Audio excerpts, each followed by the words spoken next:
बॉलीवुड का मुन्ना भाई, बॉलीवुड का संजू बाबा, बॉलीवुड का खलनायक। अपने एक्शन से संजय दत्त ने पहले पर्दे के तेवर बदल कर रख दिए, लेकिन अपने इसी अंदाज को जब उन्होंने असल जिंदगी में अपनाना चाहा तो हालात ने स्कैंडल की शक्ल ले ली। शायद संजय दत्त भूल गए कि पहले पर्दे पर कहानी के ताने बाने भले ही डायरेक्टर बुनता हो, असल जिंदगी में कानून तय करता है गुनाह की कहानी का अंजाम। और मुन्ना भाई जब तक ये समझ पाते, कानून ने अपना फैसला सुना दिया। मैं हूं खलनायक।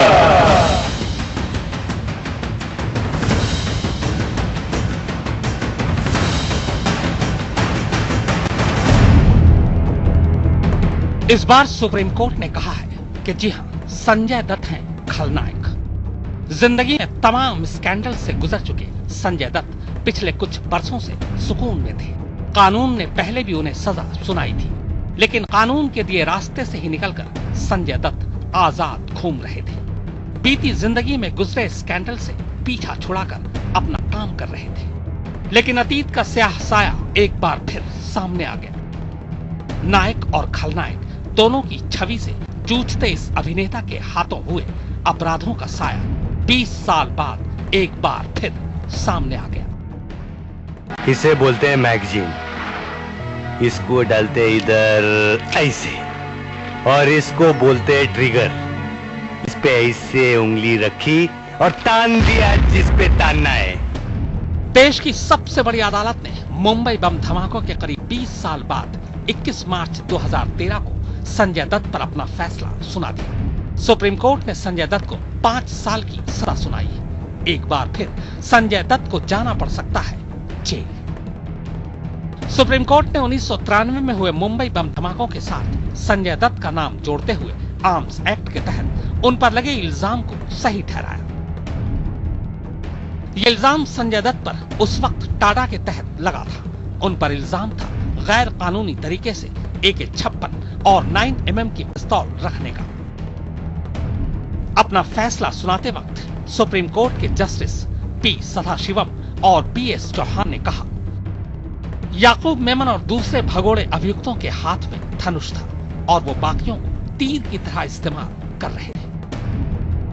दूसरे भगोड़े अभियुक्तों से सुप्रीम कोर्ट का इशारा साफ साफ दाऊद इब्राहिम और टाइगर मेमन की तरफ है। इसीलिए इस मामले में याकूब मेमन की सजाए मौत को बरकरार रखते हुए सुप्रीम कोर्ट ने बाकी के 10 मुजरिमों को बजाय सजाए मौत की उम्र कैद की सजा सुनाई। इसी बुनियाद पर संजय दत्त को जो 6 साल की सजा टाडा कोर्ट ने सुनाई थी, उसे घटाकर 5 साल कर दिया गया। क्योंकि सजा 3 साल से ज्यादा है, इसलिए संजय दत्त को प्रोबेशन पर नहीं छोड़ा जा सकता। इसीलिए अदालत ने उनको 1 महीने के अंदर ही अंदर सरेंडर करने का हुक्म दिया है। उनको फिर से जेल में जाना है, बट 1 साल उनका रिड्यूस हो गया। यहाँ पर भी उन्हें 6 साल की जगह 5 साल उन्हें सफर करना है, और ऑलरेडी वो अराउंड 18 to 19 मंथ सफर कर चुके हैं। फिर उन्हें रेमिशन मिलेगा। अदालत के बाहर भी जुर्म और सजा के बीच की जिरह जारी है। इन हालात में अब मुन्ना भाई के पास पुनर्विचार याचिका या फिर उसके बाद उपचार याचिका डालने का ही रास्ता बचा है। दलील ये भी है कि जेल से रिहा होने के बाद संजय दत्त का बर्ताव बेहद अच्छा रहा है। इस बिना पर भी उम्मीद की जा रही है कि संजय दत्त की सजा पर शायद एक बार और अदालत गौर कर ले। लेकिन ऐसा न हुआ तो संजय दत्त को 3.5 साल जेल में गुजारने पड़ सकते हैं। वो इसलिए कि 5 साल में से 1.5 साल संजय दत्त अपनी पहली गिरफ्तारी के बाद कैद में गुजार चुके हैं। 20 साल पहले की वो दास्तान, जिंदगी पर गुजरा वो स्कैंडल, जिसे याद करते ही कांप उठते होंगे संजय दत्त।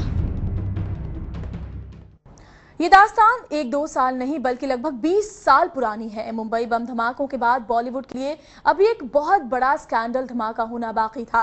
कानून हरकत में था और तहकीकात जोरों पर। और जब तहकीकात के ताने बाने जोड़े गए तो दुनिया चौंक गई, क्योंकि इसके तार जुड़ रहे थे बॉलीवुड के खलनायक संजय दत्त के साथ।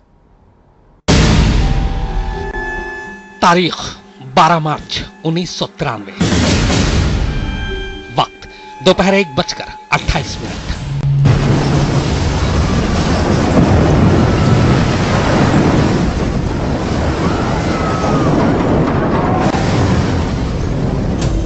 भरी दोपहर 12 जगहों पर हुए बम विस्फोटों से थर्रा गई थी मुंबई। 257 लोगों की मौत हो गई, जबकि 713 लोग जख्मी हो गए थे।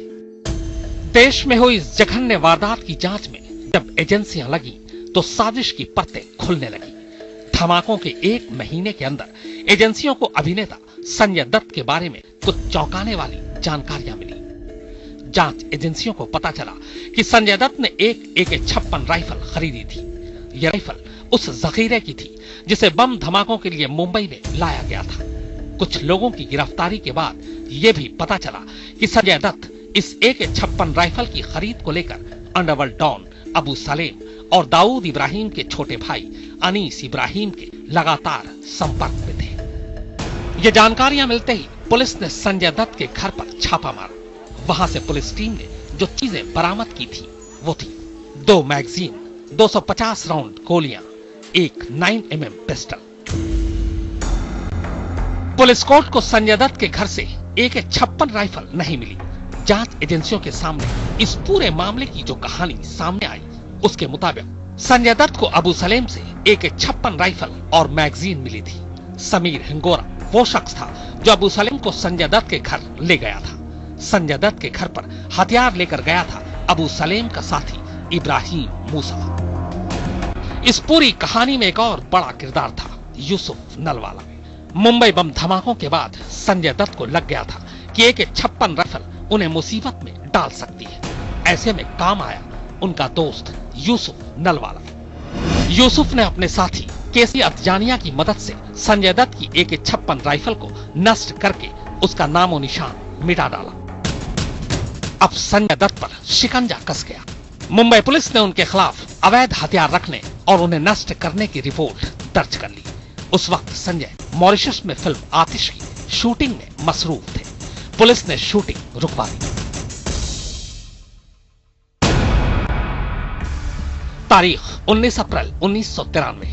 संजय दत्त मॉरिशस से मुंबई पहुंचे, लेकिन हवाई अड्डे से बाहर नहीं निकल पाए। मुंबई क्राइम ब्रांच पुलिस ने एयरपोर्ट पर ही संजय दत्त को गिरफ्तार कर लिया। देखते ही देखते एक नायक खलनायक बन गया था। देश भर के अखबार संजय दत्त के इस स्कैंडल से रंगे हुए थे। 22 अप्रैल 1993 को पूछताछ में संजय दत्त ने कबूल कर लिया कि समीर हिंगोरा और हनीफ कड़ावाला अबुल सलेम को लेकर उनके पाली हिल वाले बंगले पर आए थे। सलेम अपने साथ 3 AK-56 राइफल, कुछ मैगजीन और 250 राउंड गोलियां लेकर आया था। संजय ने सिर्फ एक राइफल रखी थी, बाकी दोनों राइफलें समीर और हनीफ को लौटा दी थी। संजय दत्त का कहना था कि यह हथियार उन्होंने अपनी और अपने परिवार की सुरक्षा की खातिर खरीदा था। लेकिन जब उन्हें ब्लास्ट के बाद हनीफ और समीर की गिरफ्तारी के बारे में पता चला तो उन्होंने अपने दोस्त यूसुफ नलवाला से कहा कि वो इस राइफल को नष्ट कर दे। संजय दत्त ने यह भी बताया कि वो शिकार के शौकीन हैं। इस शौक को पूरा करने के लिए उन्होंने 3 हथियारों के लाइसेंस लिए थे। हालांकि 20 नवंबर 1994 को संजय दत्त अदालत में अपने इस कबूलनामे से मुकर गए। बहरहाल संजय दत्त को मुंबई की जेल भेज दिया गया। आजाद परिंदा अब पिंजरे में था। पिता सुनील दत्त बेबस थे। जेल से ही संजय दत्त ने अपने जन्मदिन पर पिता के नाम चिट्ठी भेजी थी। संजय ने लिखा था, आज मेरा जन्मदिन है, लेकिन सही मायने में मैं अपना जन्मदिन उस दिन मनाऊंगा जब आप लोगों की दुआ से मैं इस चक्रव्यूह से मुक्त हो जाऊंगा।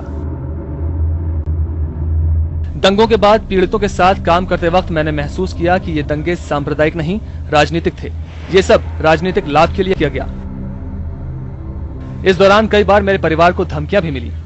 ऐसे ही एक दिन मुझे एयरपोर्ट से निकलते वक्त गिरफ्तार कर लिया गया और गहरी साजिश में फंसा दिया गया।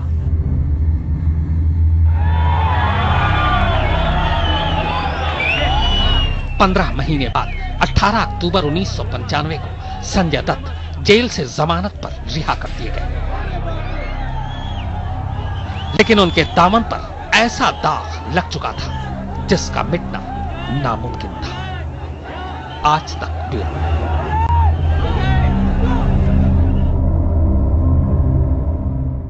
साल था 1993 जहां मुंबई में दिल दहला देने वाले बम धमाके हुए, वहीं पहले पर्दे पर आई संजय दत्त की फिल्म खलनायक। इस फिल्म में संजय दत्त ने जबरदस्त किरदार निभाया, लेकिन उन बम धमाकों के नीचे सुलग रही थी एक चिंगारी स्कैंडल की। और जब बम धमाकों की आवाज खामोश हुई तो हंगामा खड़ा हो गया पड़ताल का। संजय दत्त, जो अपने फिल्म में कामयाबी की मंजिलें तय कर रहे थे, वो आ गए कानून की गिरफ्त में। नायक नहीं, खलनायक हूँ मैं। नायक नहीं, खलनायक हूँ मैं। जुल्मी बड़ा दुखदायक हूँ मैं।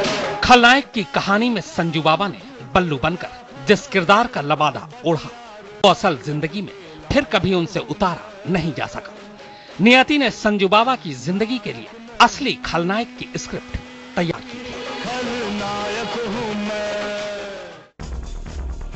संजय दत्त की जिंदगी किसी हिंदी फिल्म की कहानी जैसी है, जिसे खुद विधाता ने लिखा है, जिसमें बेइंतहा उतार चढ़ाव है, और ऐसा लगता है कि लिखने वाला खुद नहीं जानता कि इस कहानी का क्लाइमेक्स क्या होगा।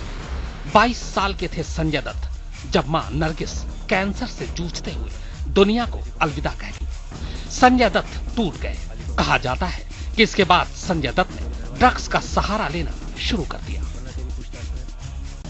फिल्मों में करियर कुछ खास नहीं था, ऊपर से ड्रग्स की लत। संजय दत्त एक ऐसे अंधेरे की तरफ बढ़ रहे थे जहां से उम्मीद की कोई रोशनी नहीं दिखती। आखिरकार पिता सुनील दत्त ने संजय दत्त को आगे बढ़कर सहारा दिया और अमेरिका के एक नशा मुक्ति केंद्र में भेज दिया।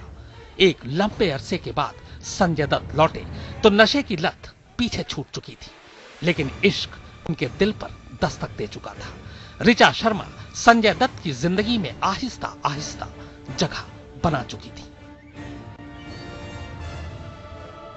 1987 में संजय दत्त और ऋचा शर्मा शादी के बंधन में बंध गए और 1988 में संजू बाबा की जिंदगी में बहार बनकर आई बेटी त्रिशाला। लेकिन अभी संजू बाबा खुशियों को महसूस भी कर पाते, पत्नी ऋचा शर्मा को ब्रेन ट्यूमर ने अपने आगोश में ले लिया।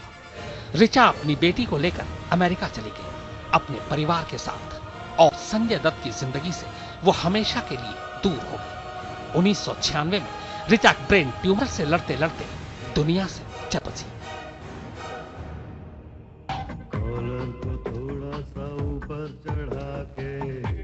सुकून जिंदगी से दूर गया तो संजय दत्त ने अपना मन पूरी तरह से फिल्मों में लगा दिया।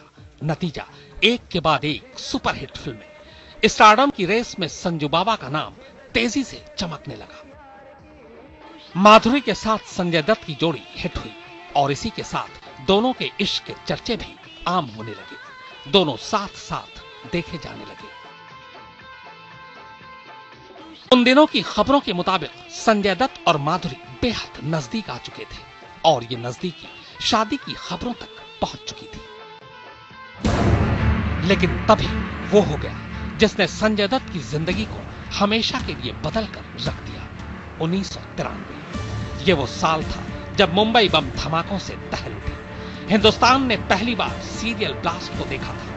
आरोपों के घेरे में संजय दत्त और उनके अंडरवर्ल्ड से रिश्ते भी आए।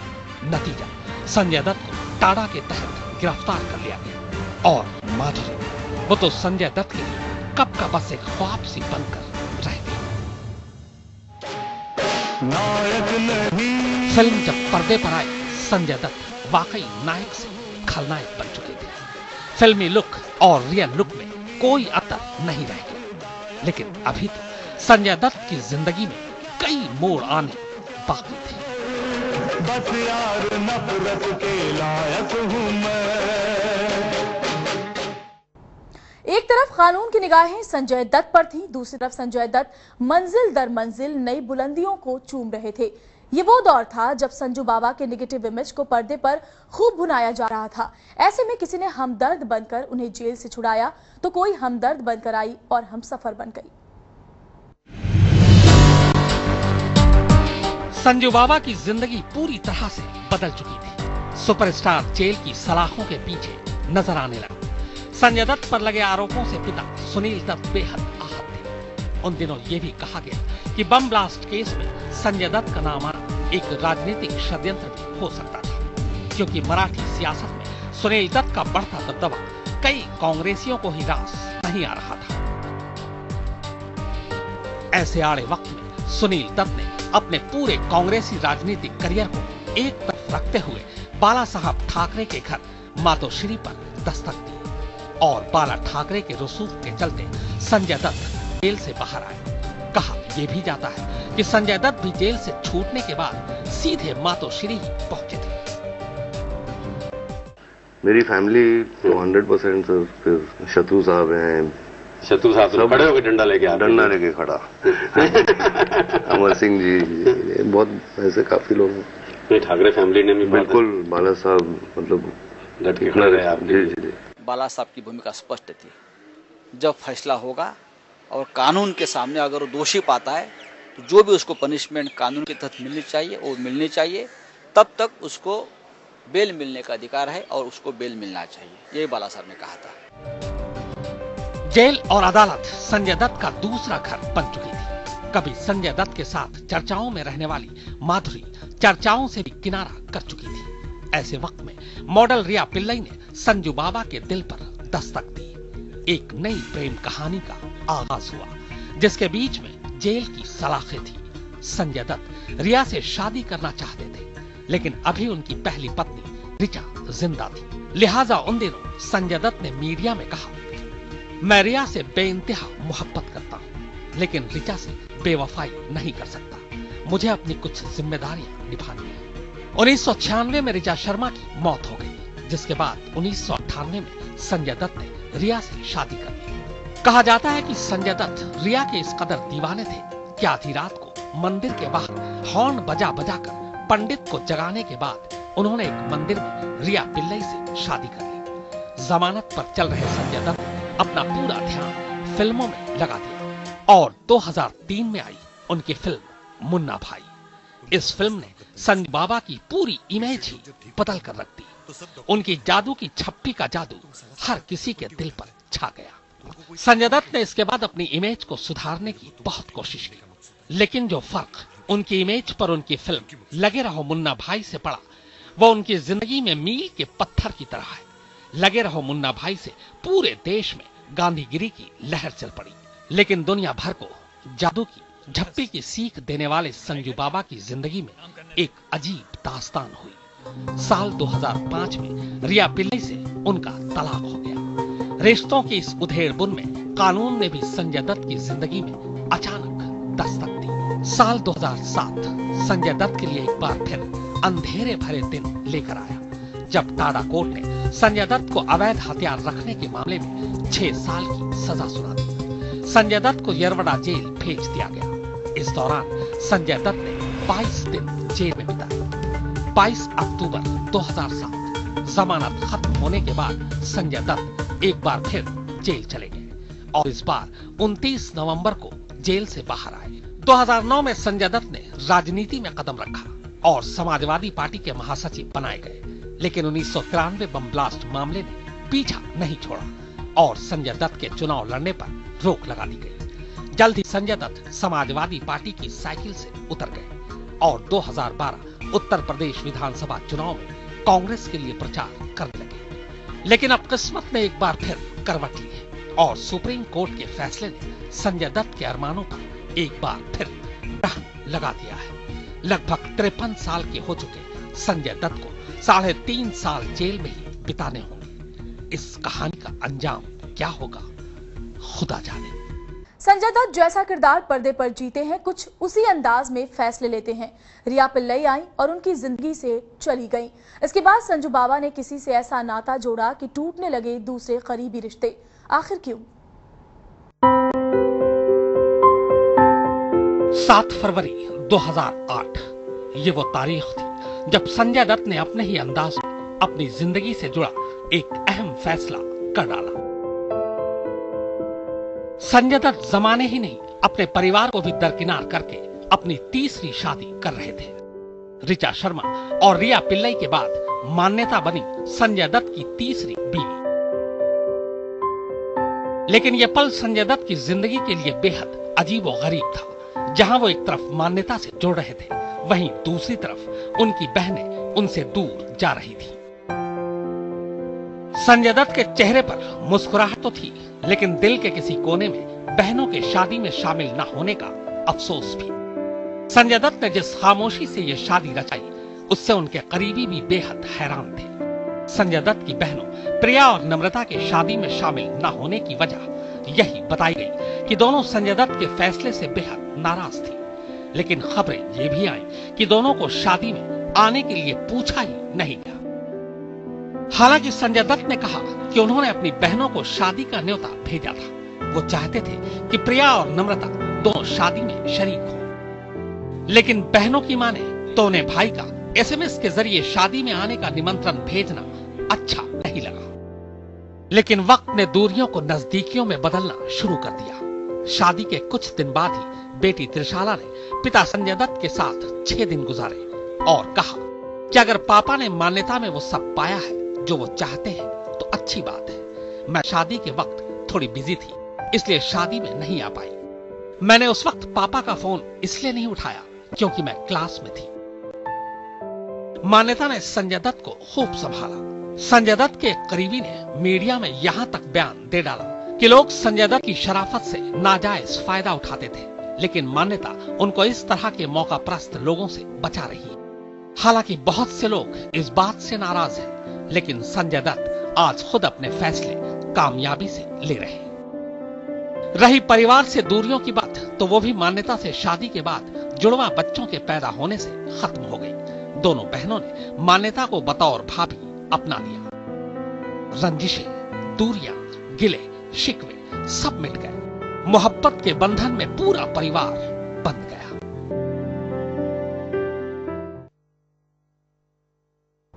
संजय दत्त स्टार नहीं सुपरस्टार है। कई 100 करोड़ रुपयों का दांव लगा रखा है बॉलीवुड ने उनके ऊपर। फिर ऐसे में क्या होगा उन करोड़ों के प्रोजेक्ट का? भले ही खुद को संजय दत्त खलनायक पुकारे, लेकिन हकीकत में संजय दत्त बहुत बड़े नायक हैं। उनका सलाखों के पीछे जाना महंगा पड़ सकता है बॉलीवुड के लिए। क्या होगा करीब 250 करोड़ रुपए के कारोबार का? क्या होगा आधी अधूरी शूट हो चुकी फिल्मों का? और सबसे बड़ा सवाल कि क्या होगा संजय दत्त के फिल्मी करियर का? संजय दत्त इस वक्त 53 साल के हैं। 3 साल वो जेल में रहेंगे, तब तक वो हो जाएंगे 56 साल के। यानी 60 की दहलीज पर करियर को नए सिरे से शुरू करना होगा संजय दत्त को। इस तरह 3 साल की सजा से नप गया मुन्ना भाई का मौजूदा फिल्मी करियर। संजय दत्त कोई 20-30 साल के नहीं है, वो ऑलमोस्ट 55 साल के हैं। एंड वैसे भी लीड रोल में उनका करियर अब छोटा सा ही था, तो 3.5 साल तक अब अगर वो गायब रहते हैं तो उसके बाद क्या होगा ये सोचना थोड़ा मुश्किल भी है एंड डर भी लगता है, खौफ भी लगता है ये सोचने से कि क्या होगा। अब देखना यह है कि 1 महीने में क्या वो अपनी फिल्म पुलिसगिरी की शूटिंग पूरी कर पाते हैं कि नहीं, क्योंकि 10 से 20% शूटिंग का काम अभी बाकी है और उसके बाद डबिंग वगैरह। क्योंकि सुप्रीम कोर्ट ने संजय दत्त को सिर्फ 1 महीने का वक्त दिया है सरेंडर करने के लिए। बस 1 महीना है उनके पास। इस 1 महीने में वो क्या क्या मैनेज करेंगे, क्योंकि आमिर खान के साथ राजकुमार हिरानी की फिल्म पीके की भी 50% शूटिंग वो कर चुके हैं। अगर मुन्ना भाई का काम पूरा नहीं हुआ तो मुन्ना की जगह किसी और को रिप्लेस किया जा सकता है। अपूर्व लाखिया भी दबाव बनाने में पीछे नहीं रहेंगे, क्योंकि जंजीर की रीमेक उनके करियर की सबसे बड़ी महत्वाकांक्षा है। जंजीर में प्राण वाला किरदार यानी शेर खान की भूमिका में है संजय दत्त, लेकिन अब सब कुछ अधर में है। करण जौहर के धर्मा प्रोडक्शन तले बन रही फिल्म उंगली में उन्होंने अपने हिस्से की शूटिंग कर ली है। इस फिल्म में संजय दत्त एक ईमानदार पुलिस अफसर की भूमिका निभा रहे हैं। सबसे बड़ी बात यह है कि मुन्ना भाई सीरीज की तीसरी सबसे बड़ी फिल्म मुन्ना भाई चले दिल्ली से कट सकता है अब संजय दत्त का पत्ता, क्योंकि राजकुमार हिरानी और विधु विनोद चोपड़ा ने इस फिल्म को बनाने की जिम्मेदारी सौंपी है डायरेक्टर सुभाष कपूर को। 3 साल की जेल, जिसमें बाकी है बस 1 महीने का वक्त। बस 1 महीने की खुली हवा में वो अपनी जिंदगी जिएंगे या फिर जिम्मेदारियों को निपटाएंगे। संजय दत्त एक बार फिर बेहद मुश्किल में है। इस खास पेशकश में फिलहाल इतना ही। बाकी खबरों के लिए आप बने रहिए तेज के साथ। बस ये मेरी कहानी बेनिशान निशानी